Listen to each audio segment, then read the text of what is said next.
What's up, guys? This is your boy here, Remembering the Gamer here. We are doing something new here in my channel.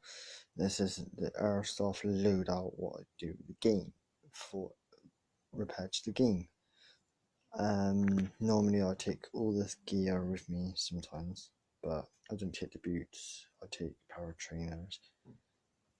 Bring like the holster, your vest, your belt, spare BBs, a pistol, face mask, face paint thing, some spare BBs like for the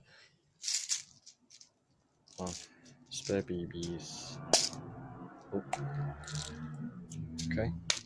If you run out of ammo, like for a gun, neck thing, trousers. I'm gonna get a new uniform anyway.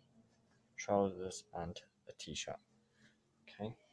Normally I bring my gloves, but I need to get some gloves in the shop. Right. Give me a. If your favourite hobbies is AIRSOFT or MMA, let me know in the comments down below. See you guys later. Peace out.